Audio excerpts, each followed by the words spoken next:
Hello lovelies and welcome to my channel. My name is Candy. If you are returning, then welcome back. Today I've got a tarot tag for you. I am doing a VR to the wonderful Lisa, Dustin and Dani, otherwise known as Three Fat Readers. They put out a great tag recently called Thankful Tarot 23. There are 6 prompts for things that we've been thankful for using our tarot and in our tarot practice during this year. So I really wanted to join in. So I've got some decks in front of me and I'm going to attempt to answer the 6 prompts. The first of which is a deck that taught you a valuable lesson this year, and I am going to choose 2 decks because they kind of work together. The first of them is this Liminal 11 deck, the Cosmic Slumber Tarot, which has been new to me this year and I have loved it. Now this feels full of the elements to me. It's very fiery, the backs are very fiery, the colour palette is quite fiery as well, but in amongst it there's also lots of blue. Every time I pick up this deck there is a calling to both fire and to water for me, and that's a clue into the lesson it taught me, because while I was working with this deck constantly, virtually every reading I was getting the Queen of Wands and the Queen of Cups coming out, so much so that it began to feel really weird. There was obviously a very strong lesson that this deck wanted to deliver. So I took this deck with me over the summer to my caravan, which is by the ocean, by bodies of water in Wales, and it was during that time in Wales that dragon energy started calling to me as well. I went and found a dragon oracle in town to work with.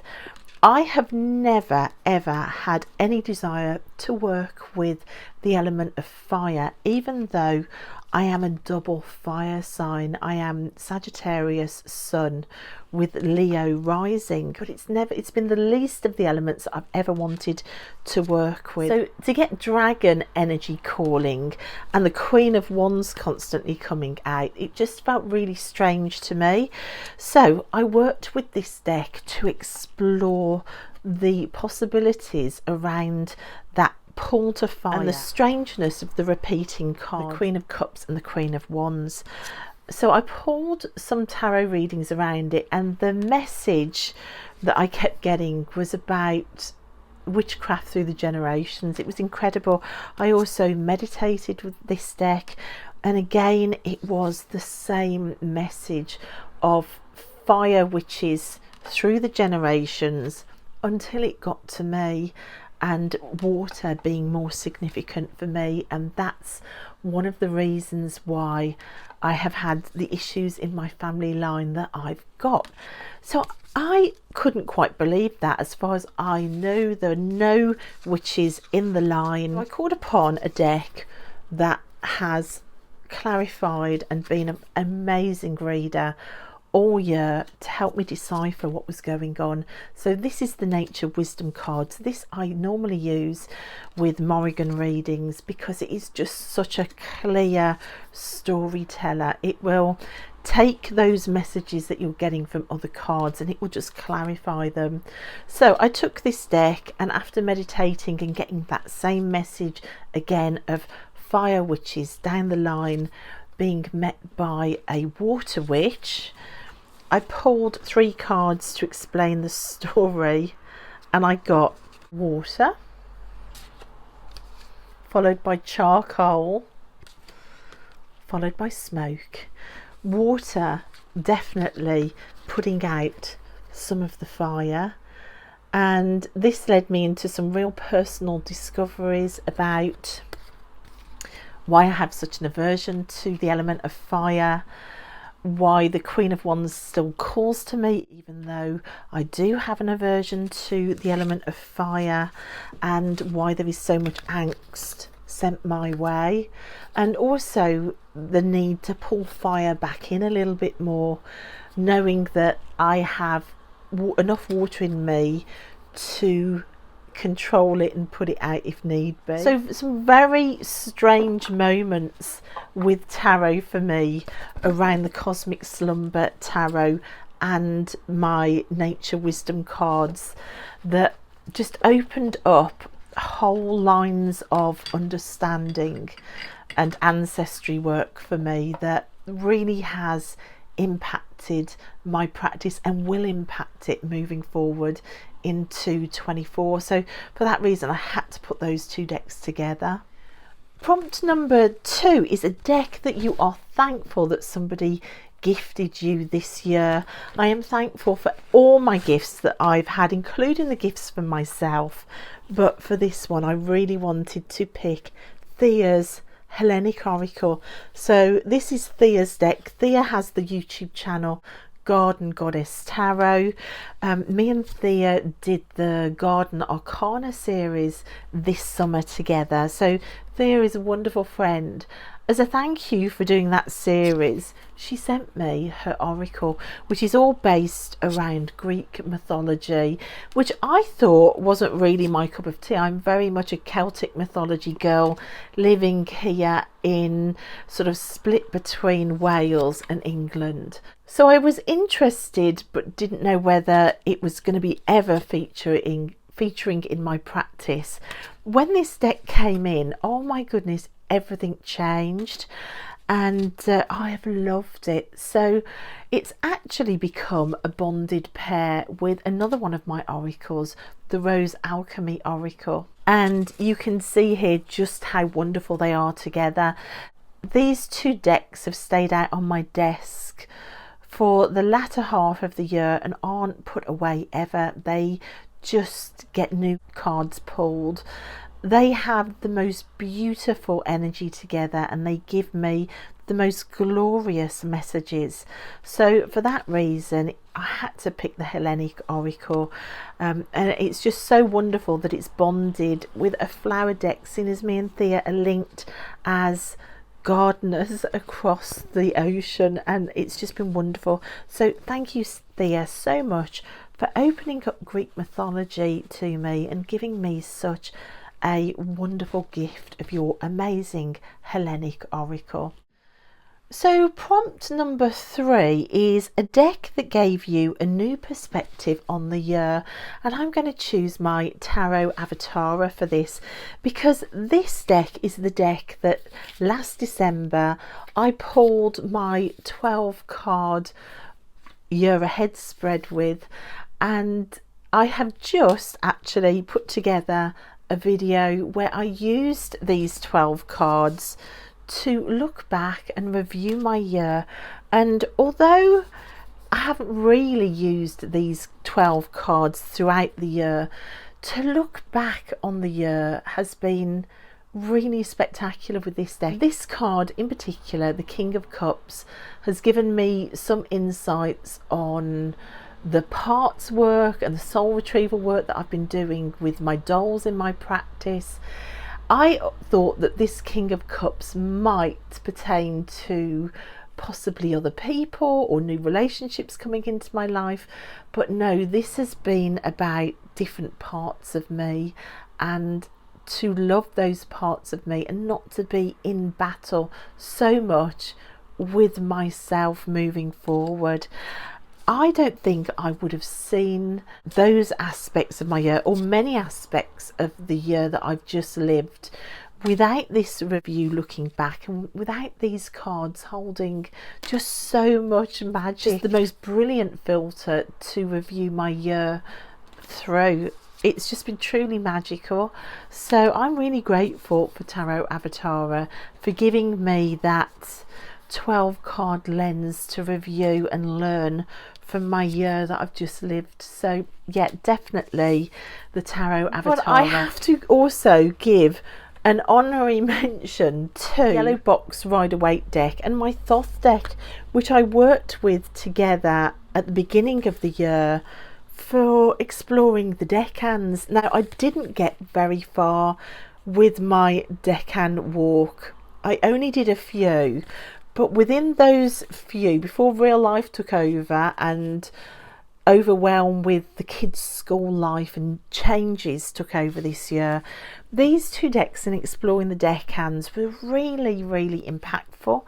I also worked in my tarot journal and I collaged the deckhands as well, and it just opened up a whole new insight for me, exploring the deckhands with these core decks and with my art practice, that deckhand work and astrology can really change your perspective on tarot and the way tarot works. I also bought this book and thought this book was really brilliant. I have to say here a massive thank you to Marlena Teresa for all her incredible work to put resources online if you do want to do a deckhand walk. She's just done some amazing work. She's given us spreads, she's given us videos, and I will be revisiting the deckhands, although my year meant that there was no way I could keep consistent with any tarot study this year. I know Marlena Teresa's videos are there, and I will definitely be returning to them when I can, and to pick my deck and study up here and there throughout the year and next year moving forward, to continue it, because it just did give a whole new perspective on my year and using tarot throughout a year. So thank you, Marlena Teresa, for all the work you did and for helping me get my foot in the door for deckhand study around the tarot. Number 4 is a deck that offered you comfort in a dark time this year. For me, it's got to be the Herb Crafters Tarot. This deck I used in the garden, in my safe space. It was used following a really tricky time, I think, on Tarot Tube, and I retreated to my garden. I, at that point, just wanted a project that was just full of love, full of putting good things out there. Me and Thea came up with the idea of Garden Arcana for that. It was just back to nature, back to simplicity, back to the beauty of just simply growing a garden and enjoying our tarot within a garden. For that, I used this deck. So this deck was very close to me all through the summer months, and it was just wonderful. I think drama online can get out of hand really fast. People can make assumptions really fast. People can take an untruth and run with it. I think when it's easy to send anonymous hate in direct messages from burner accounts, then it can get really nasty really fast. So it was just a joy to sit and have the flowers of the Herb Crafters soothe me and steady me and ground me again, and to have the project of Garden Arcana to just remind me that there are some people out there that really do want to just share the nice bits and share things that uplift people, and to not make assumptions or drag people down, and I loved it for that. It will hold a special place in my heart for that. So prompt number 5 is a deck that you are thankful you took a chance on this year. I'm going to choose my Barbara Walker for this, because throughout the year I felt a real strong call from the spirit of place, and I started doing a series called Soul Stories, where I visited amazing places and sat and listened to any voices I could hear in that place, and I used tarot to explore those whispers and the history and just the epic call of the spirits within the places that I visited. I think this started with videos like Margaret's House, also all of my Adventure Tarot series where I have been visiting Sheila Nagig places. It's kind of opened up that channel of taking tarot into an extraordinary place and just talking to spirits. So I wanted to trial a new deck that wasn't the stretch tarot, because that for me feels very much like Margaret's deck. It wasn't the Dark Goddess Tarot, because that feels very much like a deck that I use when I go to visit Sheila in a gigs. It had to be a different deck, and I took a chance on the Barbara Walker, namely because it has really good visual pictures. It's got keywords as well. It's really rich in mythology within the deck as well. So there's a lot that can be drawn from if you are talking to spirits in a place. And I am so glad I did take a chance on this deck, because so far it has proved to be incredible. At no point have I thought I've got the wrong deck with me. It's always a risk when you're getting in a car and you're having to drive to a location that you might not revisit again. So the Barbara Walker this year has proved to be an amazing deck. Also, an honorary mention for a deck that you're thankful you took a chance on this year has got to be the Rosebud Tarot. So this was quite a late addition to my decks this year in my collection. I took a chance on it because I'd already bought some rose decks. I'd got the Lioness Oracle Tarot, which has got roses in, got the Rose Alchemy Oracle as well, and I really didn't know whether I could justify another deck, especially another collage deck with roses featuring, but for some reason I just couldn't resist. And oh boy, I am so glad I did. My latter few months of this year, this deck, I just haven't been able to put it away. It's just been an absolute joy to work with. I've worked with it with the Gateway of Light Activation Oracle. Oh my gosh, I've loved it. It's just been a big part of my tarot story for 2023, and I've just really loved it. It's not going anywhere. I'm not putting it away yet. I just can't. It's just been brilliant, and I am just so glad that I took a chance on it. So for the final prompt, we need a deck that has become a workhorse this year, and I am going to go with these two versions of Andy Taylor's Feel Your Chakras Oracle. Surprisingly, both of these have hardly been put away throughout the year. So it is a deck that I know I've shared a few times. It's a deck that's just a great little workhorse to grab and to bring out if you want clarifiers, or if you want to add chakra work into a reading, or if you just want to know what might be going on around the back or behind the scenes for what you can see on the surface of your life. I think randomly pulling chakra cards has opened up a big avenue, a big portal for me for answers for, yeah, but why is this happening? Why do I feel like this? Why are the tarot cards telling me this story? It's great for identifying areas where your energy might be stuck, that might be causing the tarot reading that you're seeing in front of you, and I've loved it. They have been, both of these decks, such fantastic workhorses for me this year. So that's it, guys. Some rather glorious decks throughout the year and some rather glorious things to be thankful for.